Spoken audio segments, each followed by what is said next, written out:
Good afternoon everyone, and welcome to another Krevsko Company of Heroes cast. Today is the 11th of March 2012. It is a sunny Sunday over here in Scotland. So anyone who's actually living in Scotland at the moment, you would know that we have sun at the moment, which is very unusual. It's probably like the first sun that we've ever had in wintertime thus far, and actually quite warm as well. So, you know, it's actually quite funny that a lot of people here are so not used to the sun that in fact a lot of them are wearing jackets anticipating that it's going to be cold outside. But, you know, lo and behold, you go outside, it's actually warm, and you got to be wondering, what the hell is that glowing orb in the sky, that big yellow sort of egg-looking yolky thing in the sky? Why is it so hot?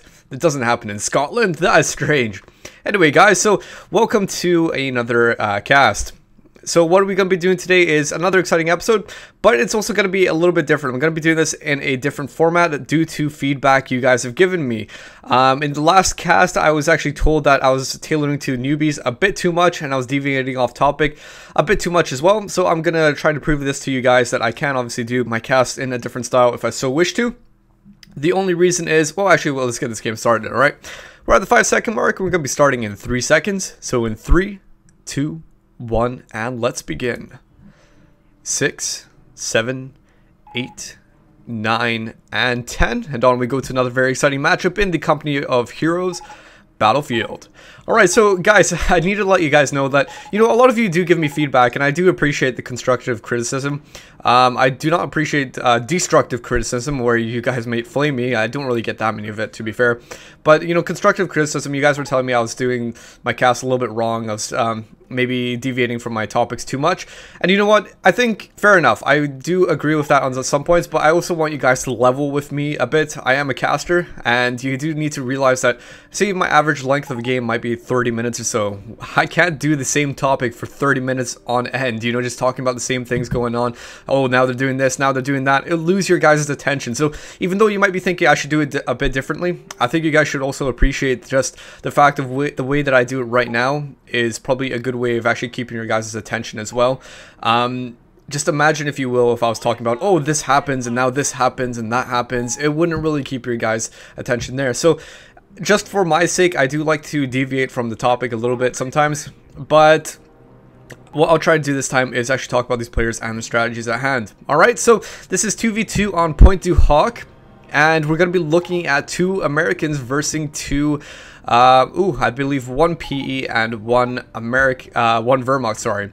So if you go introduce the players we have today, we have Opium in the northern corner of Pointe, and his teammate is going to be Ektwr, I don't know, probably Ektwr, depending where you live in the world. In Poland, that W is definitely a V. So Ektwr, and their opponents today are going to be the Wehrmacht is iLoveYouForever, and also the PE player is going to be DrDru. Probably no relations to Dr. Dre, but it is going to be DrDru, alright? So here we go, guys. Now, this is Pointe, we probably all know about it by now. As you guys can see, it's a sort of map tailored towards being sort of like Normandy, the beach assaults, right? And the main critical point, I'm not going to talk about it in detail, but the main critical point is to hold this fuel point. The reason is that if you can hold it, then you can sort of control the continental divide, basically, something like that, so that you can actually start capturing points in your enemy's territory. Alright, so let's keep a note of this point specifically, this munitions over here, that you need to maintain a hold of that if you want to actually start moving in on your opponent. Alright, so over here we've got the Americans who are already jumping on up to the center. Now, this is a very important thing about Pointe. As I was talking about that munitions point down south, a lot of times people will specifically go for that point. Now, I know from my early games of Pointe, and I'm talking about my early games of many years ago, the initial sort of strategies that we used to always do, and maybe this is more tailored towards newbies or intermediates, is that, for example, if you start in the northern side of Pointe, say if you're the Wehrmacht or the Americans, you'd be fighting up here. A lot of people would actually tend to fight up here, whilst the southern bases would actually fight over here at this middle sort of point, right? Now, that is not the correct way to approach it, because we all can notice that on the map there's a lot more critical and vital points down here in the south. And with a bit of experience, you'll get to realize that southern munitions point that makes the continental divide is the important thing. So you need to hold that. I don't know how else I can stress this, but you need to make sure you have this point. If you can capture, put down a bunker, make sure you maintain the hold of it, then hell, go for it. We've got some very good usage of the riflemen here at the moment because they're trying to take out this Pioneer. They're actually trying to focus fire down that motorcycle, which is obviously a great thing to do because if you're so close to a motorcycle, it's going to be taking damage very, very fast. So what the Pioneers there were trying to do, and what I think is actually a little bit stupid, is they were trying to repair it despite the rifleman being right there. Now, maybe you get away with it if you're reversing a newbie opponent who wouldn't actually realize that you actually take extra damage when you're repairing things, but these people definitely realize it. So as soon as those Pioneers were repairing it, bam, hit those Pioneers and massive damage, much more than they normally would have taken. And there you go, they had to retreat, and so that motorbike, but instead the motorbike was killed on the retreat from very far distance, wasn't it? Now let's take a look at some build orders. Let's see what the Americans are up to. We've got the Americans who have just captured this munitions point, so that's doing a good job for them. They're also, losing the middle a bit. I think it's always a good idea to maintain the center to some respect, and if you can, get in these trenches because those provide the only green cover in this area, alright? So let's head on over to one Opium and see what he's got going. He's got the barracks just coming out and also 3 riflemen. Nothing more, nothing less, just 3 riflemen and also 1 engineer. And he's skipping on up to a supply yard now. I don't think he's actually got any sort of bars out. It doesn't actually look like it. So he must be going for some sort of armor, if that's what I could imagine. A motor pole of some sort. That's all I could actually think it would be. So if we take a look at his ally has gone for the barracks and also up to the weapons support center. Interesting stuff. So let's head on over to Ektwr, and we can see that they actually went for their initial rifleman, double rifleman start for both the Americans, and then we had the Ektwr going on up to the weapon support center, which is, you know, that's pretty unusual because a lot of times in American games, for example, especially 2v2 American games, is that they'll always mix it up, especially from the beginning of the game. So one American would go for WSC, the other would go for the barracks, right? So it's kind of unusual in that respect, but I think the only reason that they're probably doing that is one of 2 things. They're probably, one, going to be getting MGs perhaps to help suppression, but I think most importantly snipers, because look at what we've got out by the Wehrmacht, for example, right now. iLoveYouForever, she or he has actually got 2 snipers out in the field. Now, you know, obviously it's a great way to counter snipers is by using your own snipers, but we got to also recognize that there's PGs on the field, and what is the worst enemy of a PG? A sniper, alright? So definitely one of the hardest things to take on when you're the PE is snipers, and so maybe Ektwr actually realizes this and is going to be trying to take on those PGs, but most importantly he needs to take out those snipers first, because if those snipers aren't gone, then he's not going to have much success with his snipers at the moment, right? So let's see what the PE is doing. He's actually gone up for a sort of jump on up to the armored cars, right? So he's got a few vehicles out, and he's also got 3 Panzer Grenadiers. So he's actually cut himself short a little bit. He's jumped on up from the Kampfgruppe company up to a typical Panzerjäger command sort of strategy, and he's getting those armored cars out. Not a bad choice, because we saw a lot of riflemen out. So it's very good to actually go for armored cars when there's a lot of infantry out on the field, especially when your American opponents go for a double rack start, because obviously they have a lot more riflemen out, and these armored cars are especially tailored towards actually extinguishing their lives, right? So it's actually a good idea to maybe go for those armored cars if you can. Perfect units to go for. Let's see what's happening with iLoveYouForever. We obviously noticed that he's got 2 snipers out on the field, which, that is a costly investment. I mean, if we're thinking about what is actually going on, he's got 2 Pioneers, or actually 3 Pioneers, sorry, one with a Minesweeper, and he's also got 1 MG, and also 2 snipers, alright? Now, these units are definitely supporting units, the snipers and the MGs. They're not going to be really doing that much capping out in the field, so this is why I believe he's actually got 3 Pioneers out, just to actually sort of amplify the effect of the capping, because if you just had 2 Pioneers and just these support units, you know, that would be quite slow to actually be doing any sort of work, right?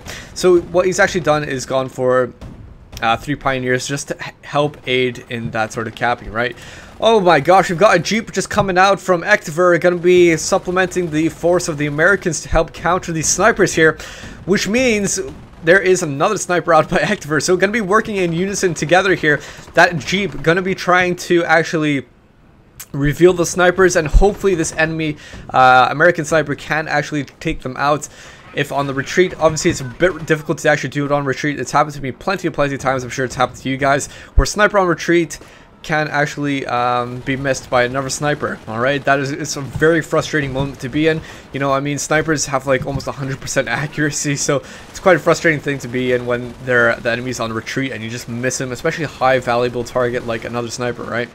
But that is the beauty of Company of Heroes. It's why we love it, it's why we enjoy it, and why we keep on playing it. Just the unpredictability. Sometimes it goes in your favor, sometimes it goes in the enemy's favor, right? So we've got also an M8 out on the field. So I was correct in saying that Opium, rather than going for any sort of bars or anything like that, he's actually jumped straight on up to a motor pool and actually got in an M8 armored car.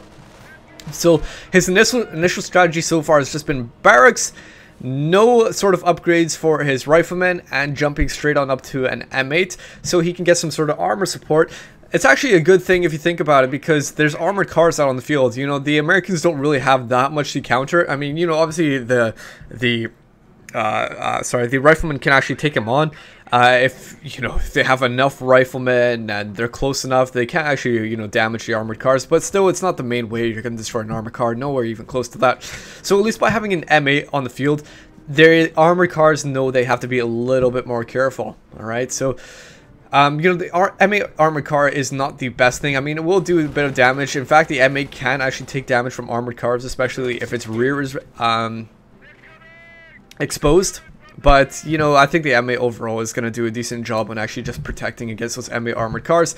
But I think in the long run, what we're going to have to start thinking about, or what Opium is going to have to start thinking about, is, oh my gosh, we've got Pioneer Squad going down. What Opium is going to have to start thinking about is actually getting some sort of proper AT, such as the AT gun, right? And that's going to help take on these armored cars more effectively than just the M8 by itself. Armored car is landing on a mine, taking some damage. The last thing you want to have happen to one of your armored cars or any sort of light vehicle, you can say any vehicle, but most importantly, especially the PE vehicles, is to actually land on a mine, because it just leaves you in such a vulnerable position. What we see actually with this M8, for example, is that he's chasing down this armored car who is so badly vulnerable at the moment. I mean, look at this. He's so slow. Can he finish it off with that pack before it gets finished off? Yes, he has finished it off. It's out of control. It's gone. But at the same time, wow, almost being destroyed completely. We saw that massive damage bonus, penetrative bonus by the pack gun there when it came out of its first shot bonus from its camouflage, doing a huge amount of damage to M8. In fact, just 2 shots from the pack, doing a lot of damage to the M8 armored car. Look at that. It's just on a slither of tiny health right there. At least it managed to finish off that armored car while it still could, right? Now, overall in this match, it looks like the Americans have quite a good stance. The PE and the Wehrmacht are thinking at the moment, we need to hold on in this point. We need to try and maintain this area and try to push them off. I know that sounds very generic, but that is literally all they can do. I mean, you know, northern side, not that important. What points you have up here is just basically manpower points and this low munitions point. Down south is where the sort of mumbo jumbo, all the important side of stuff is going on. We've got all these high medium fuel points, also low munitions and medium munitions and low fuel. You got a big array of stuff, really. That's all you can say about it. So they are trying to maintain hold of this center portion here. What I maybe like to see is perhaps maybe a flamethrower of some sort. Oh, what is that? We've actually got a strafing run going down on top of these snipers here, but not killing them. Now, if this was 2.601, these snipers would be dead. But this is the exact reason why it was changed, because in 2.601, the strafing run was highly abusive against snipers. Literally, you could call it down on top of a sniper who's camouflaged, whether you knew he was there or if you didn't know he was there. And it was as simple as that. Say, for example, if the sniper just shot at one of your riflemen and you realized, oh, hey, there's a sniper right there. Hey, I'll just throw over a strafing run right on top of it. And that will be it. And that was it. 2.601 strafing run came down on top of a single sniper or two. That was all of them dead. Alright, so now it's been a lot more balanced so that it's more effective. The strafing run against mass men rather than singled men, and that's why the strafing run just suppressed those snipers rather than finishing them off. Kind of a bad decision in my opinion. I see still some players doing this in Company of Heroes where they're throwing down strafing runs on top of single units thinking that it's going to kill them, but it doesn't happen. You need to realize this, that there was a patch a year ago now, in fact, and it's not going to work. It's a waste of money, alright? So we've got one pack gun going down from one of the riflemen here. Unfortunate that could not actually be finished off. That was really close. Also got a rifleman squad landing on a stray mine with the sniper taking some hot shots on this armored car. Can you actually believe it? But the snipers can actually damage vehicles. It's absolutely funny, isn't it? Oh my gosh, sniper going down here. I think he actually knew. I think DrDru actually knew what was going on. Or not DrDru, sorry. Ektwr actually knew what was going on. He knew his sniper was being killed and he was trying to retreat it. But he wasn't going to go for a full retreat. I think he was just hoping for it to camouflage in time, but unfortunately not actually doing that. Maybe if there's a second, two more, then he could have actually camouflaged it, but not enough time. Not enough time. Every second literally does count in keeping the guys alive in this game. Not enough time to get that sniper back into camouflage, and that is a big loss for Ektwr to just go down right there, because look, lo and behold, we've got the Wehrmacht back with their snipers. So do we even have another sniper out for Ektwr at the moment? Yes, we have another sniper out, just probably produced. It seems like a virgin sniper. Yes, he is completely virgin, no kills, and we'll have to see if his cherry is going to be popped in a second here. And yes, it is! Oh, he's not a virgin anymore. He is indeed an experienced, well, not that experienced of a sniper, but he is getting there, right? He had his first kill right there, and he's probably a bit of remorse at the moment, but you know, he's gonna rack up these kills and he's gonna get used to it, right? Okay, we've got an M8 just coming out over here, along with two M8s actually. In fact, we've got quite an M8 spam coming out from Mr. Opium over here. This M8's actually done quite a bit of good job. This was the M8 that actually took out the M8 or the armored car for the PE, as you can see by the one vehicle kill. It's gotten its full health up, and two M8s here just going to be harassing these guys. I guess they must not be really that afraid about the pack guns at the moment, because they're at quite a good angle. I mean, if the packs were going to get in here, they would have to come around the building, which leaves them a bit exposed. So they're actually going to be waiting a bit and just keeping their pack gun at the back whilst retreating their MG. This is what I love about Company of Heroes. Every unit has a vital part in things going right. I mean, for example, if that MG was the only MG out in the field and it had to retreat, then that would leave the Americans such a good opportunity to actually move in and just kill everything here. But, you know, that's the lovely thing about Company of Heroes. Just everything needs to be at the right place at the right time. Okay, so let's take a look at maybe some doctrinal choices. What is going to be going on? Ektwr, so the Mr. Man who's gone for his heavy armor. I mean, as we keep on talking about his strategy, his barracks on up to the motor pole, he's actually going to be complementing that with the, I was going to say the Allied War Machine Doctrine, but not quite. It's going to be the armor company doctrine, and so he is, as you guys can see, going on along the right hand side, I believe, with the Allied War Machine, and probably going to be working his way up onto the Calliope if he keeps on going down that way. Good choice to be going for that. I think that's pretty much self-explanatory. If you've got a lot of vehicles, the armor company doctrine is definitely a good way to help make that amplify how good of a choice that is. Because if you've got Allied War Machine or field repairs, it just totally helps with all the armor that you might have out in the field, right? Head on over to OPM. Or oh, whoa. I think I actually made a mistake there. I think, whoa, that does not make sense. Okay, never mind. I thought this was actually Opium who got the armor company doctrine. Whoa, that was my complete mistake. In fact, it was actually Ektwr. That does not really make sense to me at the moment. He's actually going up for a tank depot. So whatever I said in the last few minutes there, actually take it back, because that doesn't really make sense. I mean, I thought this was Opium, and that would totally make sense if we went for the armor company doctrine. So take back everything I just said a few minutes ago. Alright? Ektwr is actually going for the armor company doctrine. I don't really understand the choice at the moment because he doesn't really have any armor. Only thing I can possibly understand is that he's going for a tank depot at the moment, so maybe he's going to be complementing it that way, I suppose. But that's the only thing I can really think of. If he's going to be building Shermans and stuff like that, then he's going to complement it that way. I'm not really totally decided on why he's going to be going for the armor company doctrine. Maybe it's because he has so much fuel saved up. I'm not really too sure. Let's actually take a look at what Opium is going to be going for. Opium is actually gone for his airborne. That's why we saw the strafing run. Now, if I was actually to make consideration, I would have said that it should have been the reverse way around. Ektwr should be going for the... Should have been going for the thingamajig for the... Oh, gosh. Airborne doctrine, and also Opium should have been going for the armor company doctrine. That's my personal opinion. I think that would have been the most effective thing. I mean, if you've got the armor, you might as well go for armor company. If you've got the munitions and everything else, then why not just go for the airborne doctrine? I mean, it only makes sense in my opinion anyway. But anyway, so that is what the Americans are going to be going for. Just going to be sort of reversed from what we usually would expect, but fair enough. We'll have to see what comes out of that.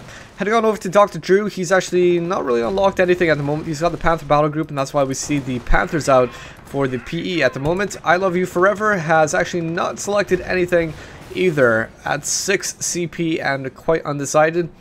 Shouldn't be saving up your CP that much. I mean, usually you want to spend your CP by 3 CP because we all know by now that after 3 CP, it becomes more expensive to actually get more points on this. So spend it before 3 CP when you can, alright? That is a good idea to go for if you want to try to maximize your doctrinal abilities that you can select, alright? So this is a massive spam here of Panthers. Tons and tons of Panthers out here. In fact, we've got 3, probably a 4th one somewhere around here. Yes, a 4th one that has actually been badly damaged, needing heavy repairs here. But look at these bold Panthers just going around with absolutely no care of what is actually happening. You know, who cares? There's a recoilless rifle. Doesn't matter to us because we are Panthers and we can pounce on you. We can kill you and you cannot do anything to us because there are so many of us. Now, that M8 just going down, quite unfortunate, was that Veteran C2. That was the one that destroyed the armored car at the beginning of the game. So, it fought as a hero and went down, not really that valiantly. I mean, it was just basically destroyed. A very typical standard death. So, kind of a shame to be seeing that. What a letdown. You at least could have went down something epically, I don't know, like a Goliath explosion or something at least. But anyway, these Panthers still have free roam. They're just like, this is exactly what it is. It's a Panther battle group, isn't it? They're sort of roaming around in a group, just letting themselves be known and just trying to intimidate the Americans as much as they can. Because look at this, each shot killing one guy. You know, maybe not every shot is going to do something, but every other shot, for example, is going to be killing one guy, and there's 3 of them. So, you know, this is still going to be doing a lot of damage. It's going to be really effective. You can imagine probably like 3 Panthers, maybe 4 Panthers is sort of like an Ostwind, sort of that sort of killing power. So, you know, it's going to be hard to take on these Panthers, especially when there's so many of them, right? Especially when there's going to be getting their defensive veterancy out on them as well. Now, how are the P going to be complementing this? Well, they're going to be actually getting the Panzer Grenadiers. Alright, the Panzer Grenadiers. Nice thing about having that Panzer command is that they can actually upgrade for the advanced repairs. It doesn't... Have they actually chosen a doctrinal choice? Let's head on over to DrDru. I have absolutely no idea if they've chosen any sort of doctrinal choice or not. If they haven't gone for Luftwaffe, then they could easily get the advanced repairs from the Kampfgruppe company. And then they could also... Oh, hold on. Yeah, sorry, I think I've said the Panzer command before. It's the Kampfgruppe company that they can get the thingamajigs from, the advanced repairs. I'm just trying to remember to myself right at the moment. Is it? I think so. I think it's the Kampfgruppe company. I'm just trying to remember exactly what every building has at the moment in for the PE. Can be a little bit confusing at times, just exactly what they can build from their buildings, for example. But anyway, so let's head on over to seeing what they have. Now, if they have advanced repairs and they have also these men over here, then it's going to help get these Panthers back up to speed, right? Now, the nifty thing about having so many Panthers is that you have a lot of anti-tank capability. Now, you don't really have the perfect amount of anti-infantry ability, but you have the Panzer Grenadiers right over here with their MP44s being built. So that is going to be the ones that are going to be working alongside with the Panthers. So anti-infantry with the MP44s, and we've got the anti-tank with the Panthers. Alright, so they're taking shots on these wee airborne over here. And they're not really killing anything. In fact, these Panther battle groups, these Panthers alone are just going to be having a bit of a difficult time actually taking them on. Now, what was iLoveYouForever saying is talking about? I have absolutely no idea. We've actually got Scorched Earth selected by the PE, and so they have put down these booby traps, as you guys can see over here.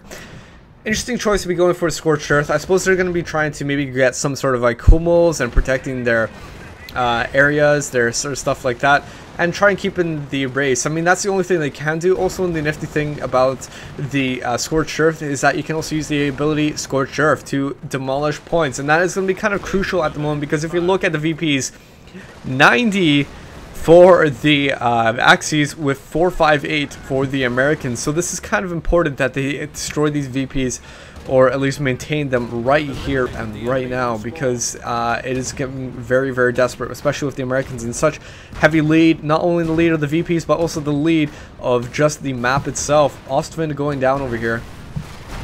Big losses, alright? Also a pack going down, oh my gosh. So the Americans are moving in strength here. The Panthers can't really defend against their base at the moment. Defend their base because there's AT guns, there's riflemen with stickies, and there's also recoilless rifles all up here to destroy this Panther if they actually can. Now the Kampf Group Company actually just being destroyed right there, and I'm actually getting a phone call. I'm gonna have to ignore my girlfriend for the next, I don't know, half hour or so, however long it's gonna take.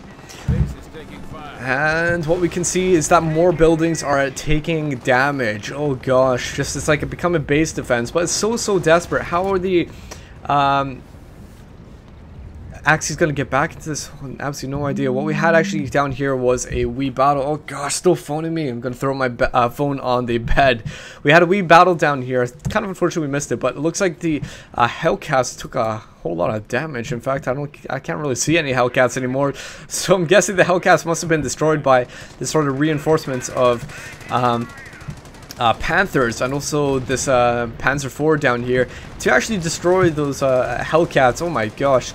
So we've got two things going on. We've got the battle engaging up here, just destroying the Panzer Elite's base, and we've also got the Hellcats that are down here, just taking a lot of damage from DrDru's Panthers. So it seems like DrDru is becoming the main force on the field at the moment for the Axis. You know, the Axis, the Wehrmacht is doing something, but I don't think he's doing a load, to be honest. Like, if I'm looking at just who's doing a better job, it's definitely the PE. I mean, look at this. They're locking down the areas. They've got tons of Panthers out and stuff like that. So they are doing a great job on just like trying to at least maintain a stance on this field.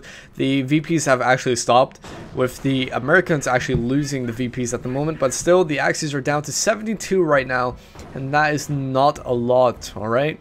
If you're watching through replays, I'd just like to remind you we're at the 26 minutes and 20-second mark exactly right now, okay? 23, 24, 25, 26, 27, alright?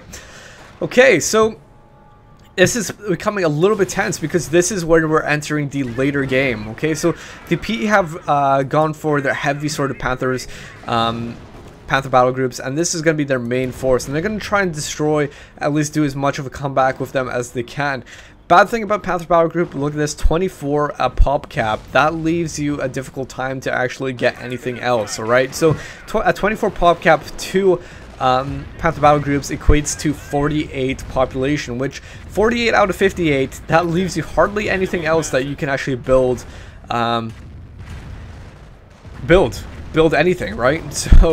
So at the moment what we have is probably just that Panther battle group, and probably like I don't know, maybe some PGs. Yes, just some PGs out in the field, and that is it. That is the difficult thing. So if you get too many Panthers, it can be a bad thing eventually. You know, I mean, who would have thought too many Panthers would be a bad thing? But they definitely can be, especially with the Panzer Elite, who at times can actually be limited by their pop cap. I don't really get a pop cap sort of thing. You know, I hardly ever reach maximum pop cap on any faction except the Panzer Elite. This was especially prevalent in 2.601, where everything costed more pop cap than it does in 2.602. So you basically, like the Panzer Elite, I mean, in the last patch they could have like, I don't know, 3/4 of the army that they could have now, maybe even half, and they would probably reach pop cap, and that was a bad thing. I mean, in pretty much every game you had as the PE, you had pop cap. You maxed all the units that you possibly could have had.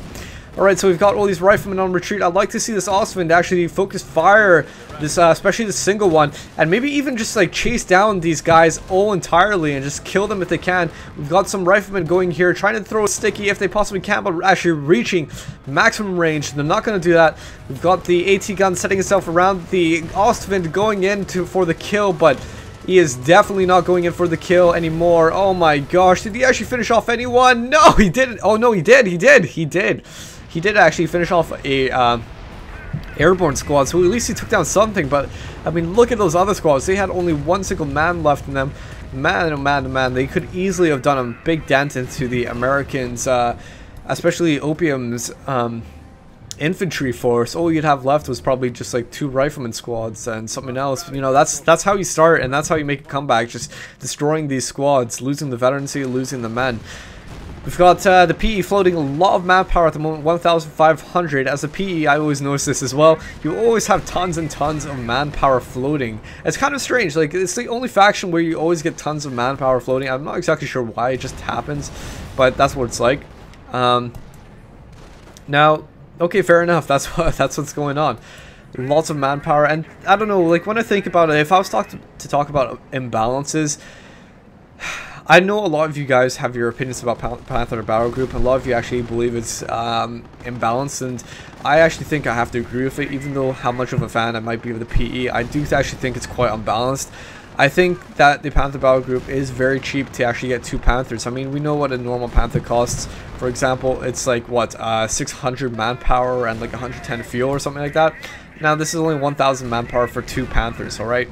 Now, I don't know, when I think about it like that, it's, you know, maybe the first Panther Battle Group, fair enough, but successive ones, I think, becomes unbalanced. I think what they should do is that every successive Panther Battle Group should cost you an extra, I don't know, 200 to 400 manpower, with a maximum at, I don't know, for example, 1,600 manpower, something like that, right? It only makes sense in my head just because these Panthers are really powerful units. If you can keep them alive, I mean, they do such a great job. We look at that, in fact, they're just destroying the AT guns. The AT guns are having a difficult time even taking on the Panthers at the moment. One Panther going down from a very long shot there from the AT gun. We've got the other 2 just moving on up, and this is where the main engagements are happening at the moment. We've also got a strafing run going down top of the men here, who I think he was actually anticipating the Knight's Cross to be going that way. But in fact, the Knights made a Knight's Cross, made a quick diversion there, and actually totally made that strafing run miss. Well, what a waste of munitions by Opium at the moment. So, okay, so let's actually talk about the doctrinal choices of the Americans. So, what do you guys think about Opium going for the airborne? I don't know. I'm still not agreeing with it that much.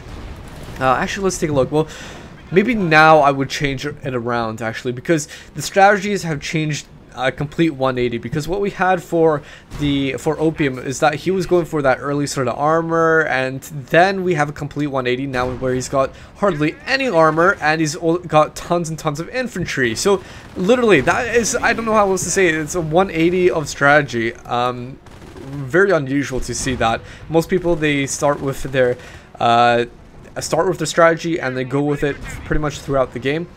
Now for Ektwr, I believe Ektwr, yes, he's actually gone for the opposite thing. So remember how in the early game he had like all those support units, the MG and the snipers and all that? Now he had like all those Hellcats out, and now he's got like tons and tons of armor out from his tank depot. So, you know, that's really strange. These people obviously know this plan ahead of time. Basically, it was just to mix it up. Both factions or both teammates would have changed the strategies of 180 throughout the game. I'm not really exactly sure if I would agree with it, like if I personally would do it, but it seems to be working thus far.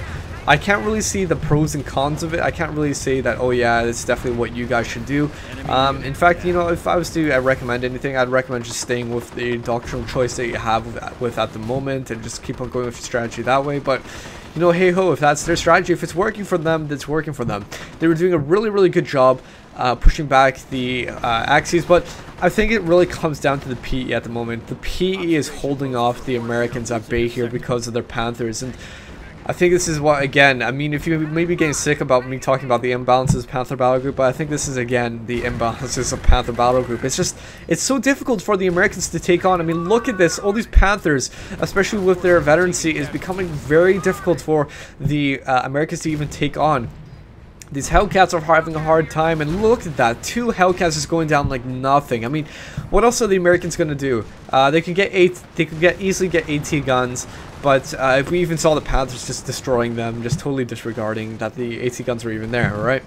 So the only thing that's really keeping the Axes in this game at the moment is these Panthers. Need to get them repaired though, especially these ones. This one's getting repaired at the moment, but they're all in all pretty much like halfways on their health. So get them repaired and bring about onto the field if possible. Alright, so I think what the Americans are doing here with the Sherman Calliope out on the field is definitely a good idea, because the Calliope does a lot of damage against vehicles, especially when loads of the rockets hit. So this is a good thing, especially when you got a lineup of Panthers like this. That is a perfect sort of thing to do. Oh, here we go. We've got some Calliopes just coming down right on top of the tanks over here, and look at that massive damage. Do you see what I'm talking about with Calliopes?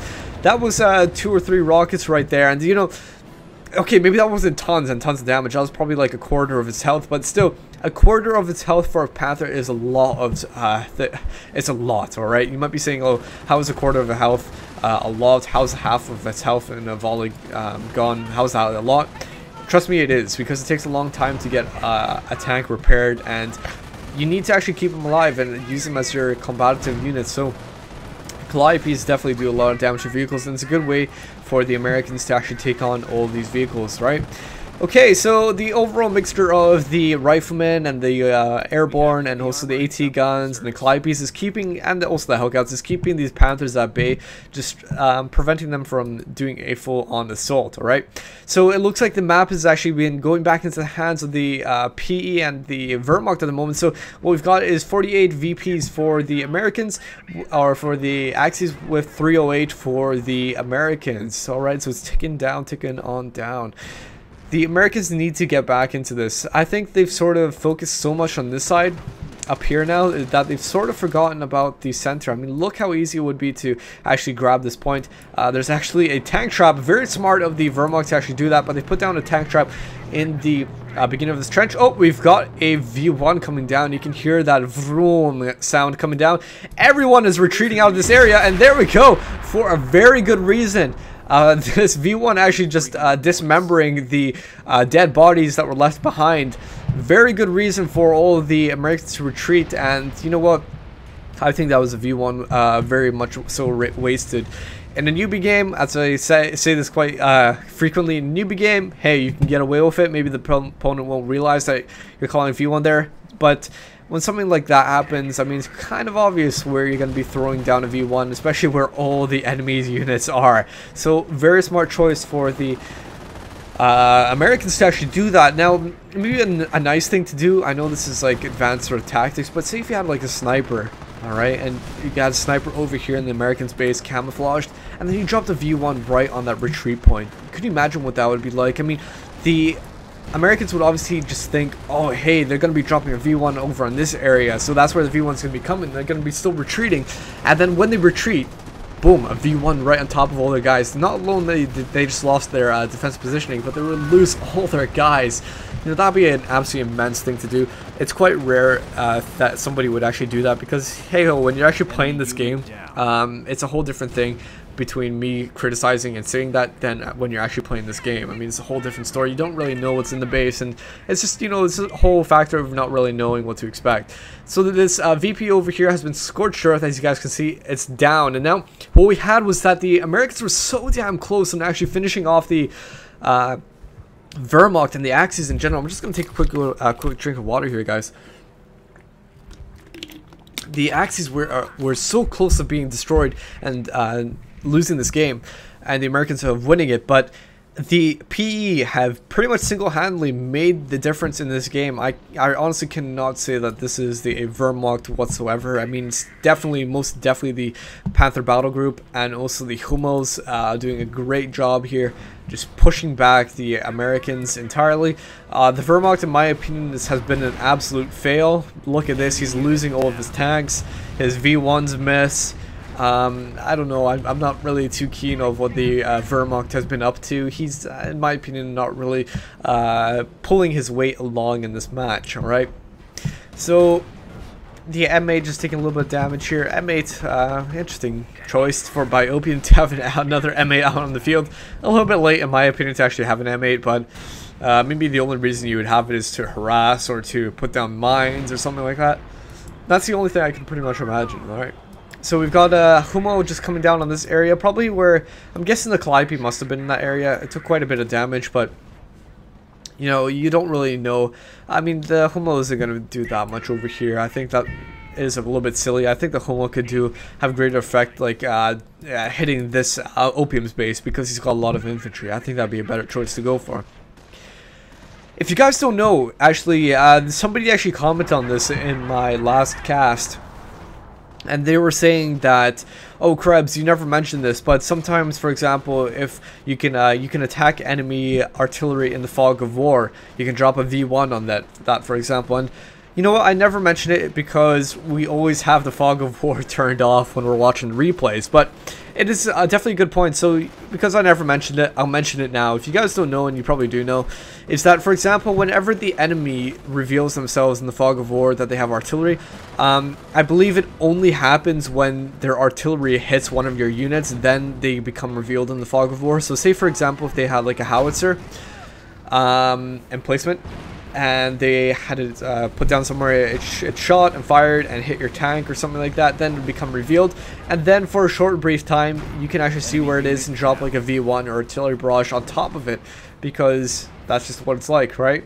So if you can get hit by the artillery, then it can be revealed for a very short time, and so you can nail it, right? That's pretty much summarizing it. Now, the battle looks like it's actually changed or shifted towards the center now, where we had all these sides fighting up here. We can see the creators and the devastation left behind. Now it looks like it's shifting yet again over to the center. Panther battle groups up here with the Pershings and such over here. And what do we got? What do we got? Tank trap taking a little bit of damage, and I don't know. Well, it looks like the guys are going to go in to cap it now. This is becoming an absolute reversal here. We had 186, 185 for the Americans with 48 for the Axis. The Axis are just so close to losing here. But still, surprisingly, they made such a huge comeback. Because what did they have before? The Americans had something like literally like, I don't know, 400 or so VPs. And now it's been ticking down right on down to almost what the Axis are at the moment. So definitely a good comeback by the Axis at the moment. Not really sure who's going to win this. I mean, we've got Scorched Earth going down everywhere, disabling the points. We have good map control by the Axis. This Panther battle group has been such a vital asset for the PE and maintaining their hold in this game. Oh my gosh, actually I need to go switch on over to DrDru. How much pop cap does he have? Because he has like how many Panthers? 3 Panthers and 2 Humos. Oh my god. 3 Panthers and 2 Humos. Each Humo is 10 pop cap each. Oh my gosh. So he is really, his pop cap is quite high on up there. If you could imagine, the Americans kept on capping these points down south. The PE couldn't do anything about building more units. That would be a horrid position to be in. I've been in that position before, where I had too many vehicles, too many Panthers, too many Humos, and not enough pop cap to actually build more Panzer Grenadiers and get things repaired. Everything goes downhill there. So I think that's one of the good things to actually maybe realize when you're taking on a PE player, for example, is know about their pop cap. If they're building loads and loads of Panthers, hell, just decap them like crazy and you'll pretty much win, because they can't do anything to repair their vehicles. I mean, it's a choice between using the leftover Panzer Grenadiers to cap or to use those Panzer Grenadiers to repair, and so you're probably going to win just by capping all their points very, very easily there. Now we've got the P still, the Axis still holding in here. We've got the Hummel coming down every now and then. We've got that Pershing and also that M18 Hellcat. So I don't know, the Americans are doing a slight bit of comeback here. Down south we've got this Continental Divide being captured, with also this lower area having sector artillery on it. Fair enough, fair enough, fair enough. Just trying to defend that fuel point. Is it going to be really crucial? No, it doesn't really look like it. I mean, for example, DrDru was up to 500 or so fuel with iLoveYouForever at about 141. So I think maybe they're just defending to prevent it from getting capped, and also at the same time just for the sake of not losing population cap, right? Maybe also to protect this VP. I believe some people, some engineers here were actually trying to cap it, so maybe just trying to protect it, right? Okay, so I don't know. I still don't know who's going to win this. 40 points left for the Axis here. They need to maintain a hold of their VPs and get back onto the fight. It's definitely going to be hard for these Panthers to be fighting on every single front. We've got, in fact, how many Panthers at the moment? I believe we saw quite a few. Just those 3, I think. I'm clicking on the wrong people. Oh, it doesn't matter. Who cares? So we've got those 3 Panthers, and they're going to move up here.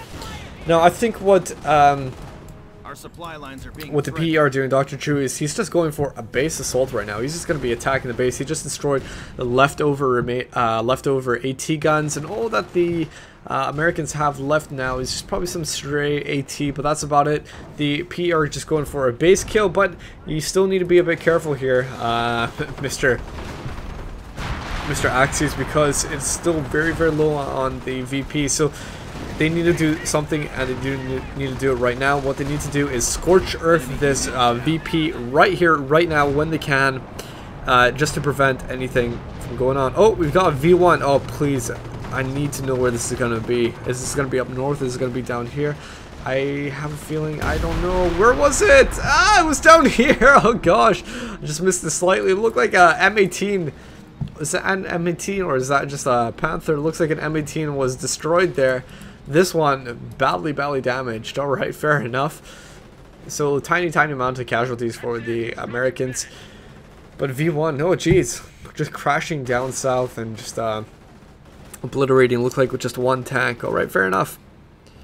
But still not really knowing who's going to win this. 28 VPs left for the Axis. They need to maintain their hold. They've got a hold of this VP down here, but for how much longer, we don't really know. This one is being moved on by the Americans, and I think the Americans are just going to try and go in for a VP win. We've actually got this point over here, scorched earth by the PE, and so you can see this animation that we rarely see, but sort of welding masks on the riflemen. But that is because they are repairing that scorched earth VP point. So again, I'm going to emphasize this point. This game is really just down to the PE. They are doing a hell of a job here with artillery support, with their Panther battle group, with their scorched earth. The only thing that's really keeping them in is the Panther at the moment. Got Panzerfaust going down on this Hellcat. Oh, come on. No, why are you retreating? That's the most daft thing ever. Hold on, let me actually just switch on over to iLoveYouForever. Oh, no munitions. Okay, I was going to say that was quite daft because he could have easily stayed there and used another Panzerfaust, but he doesn't actually have the munitions. He's coming in with a Panzer IV. Can he destroy it? Can he do it? Oh, no. Too far indeed. And I think that's going to be that M18 just getting away from there in the nick of time. All right, so we've got this... these Panthers moving on up this direction, and what is going on with the VPs at the moment? Well, it looks like, not really sure. The Wehrmacht and the Axis in general have been losing their points. We've had a little bit of, is that artillery or is that just scorched earth killing off these guys? Or is it a Panther or something? I have absolutely no idea. There's some sort of explosion. I wasn't really paying attention. But fair enough. Being killed just like that. Alright. Okay, so all these Panthers moving in, and a King Tiger's just out in the field. 46 minutes into the game. This is definitely a late game. Everything is pretty much unlocked. The doctrinal abilities are unlocked. The King Tiger is here. So, oh my gosh, who could win this? This King Tiger is definitely needed at the moment to take on all of these Hellcats. 1 Panther going down, was badly damaged. This King Tiger is going to be providing some support, and these M18s going to be having a very difficult time when actually taking this King Tiger. It's the last thing that the Americans need at the moment, a King Tiger to worry about. I mean, really is the last thing. So let's see more scorched earth. Yes, perfect. As you guys can see, it only took like literally a second by the Panzer Grenadiers right there just to scorch earth it, and that's how they're going to maintain their hold in this game. I'd like to see scorched earth going down right around the field. Love to see it happen down here. I think we've got the Panzer Grenadiers who are just moving down south. They're probably going to scorch earth it as well. And they are just denying the Americans of their win. They're just saying, no, this is not going to happen. You are not going to win. We are going to keep on scorched earthing these points to hell and just prevent you from actually getting any sort of victory. It's a totally valid thing to do. Keep that in mind, alright? Totally valid thing to do. It's one of the unique abilities of the Scorched Earth Doctrine, and definitely a great asset. Underused, but we've seen a resurgence of this in recent day games. I mean, a lot of Panzer Elite love going for their Scorched Earth and actually just preventing the opponent from capping them, alright? Come on, come on, come on. I'd love to see more of this Scorched Earth coming down. We need to prevent the allies from capping these points. This is not good. The points are ticking down one at a time, and we've got, oh, two at a time now. Oh no, oh no. We need these points fixed right now, PE. We need them. And notice how I'm not saying the Wehrmacht because I can't really rely on the Wehrmacht at the moment, but 13 points is just ticking down. 13, oh, what a shame, because we see such a good comeback by the Axis at the moment, just coming back on the field. I mean, they are really pushing and hammering these Americans at the moment. You can see them just falling back. Their lines are crumbling down beneath them. And so what we have, 3 points counted down, 1, and that's probably going to be it. Good game come down from Opium, and the playback is over. 49 minutes long. This is the longest game I've done in quite a while, but it actually wasn't that bad. So anyway, guys, I hope you enjoyed this matchup. Alright, so where do we think the Axis went wrong? Well, I think you guys could probably guess by now, but my opinion is that if I was to play the blame game, it would most definitely be the Wehrmacht. I mean, the Wehrmacht, in my opinion, just done nothing in this game. I shouldn't say nothing because obviously he was doing something, but his usefulness was next to nothing, to be honest. I mean, he easily could have maybe put down like a MG bunker down here just to protect this area. You know what? Even do some stupid stuff of using barbed wire and just cutting off this entire area. You know, even encircling barbed wire, like 5 rows of barbed wire around this point. Who cares? Even if it's stupid stuff like that, just do it. I mean, prevent the opponent from winning by victories. The Panzer Elite was doing a really, really good job, in my opinion. 2 thumbs up for the Panzer Elite. You know, the Panther Battle Group was great. Made the comeback possible. We had the Panzer Grenadiers using Scorched Earth to prevent the victory of the Americans. We had the Hummels just pounding away at the Americans. The Americans did a pretty good job. They had a very strong start, playing very, very effectively. And that's what you can really say. The only thing I can really maybe note with the Americans is maybe their usage of just doing a complete 180 of strategy throughout the game. I don't know about that. Maybe if you're going to start with strategy in the beginning, keep on going with that throughout the entire game. Just in my opinion, you don't have to agree with it. Maybe the adaptation is kind of good, but it was kind of needless adaptation if you ask me. But anyway, hope you guys enjoyed this cast, and of course, until next time, have a very nice day. Bye bye.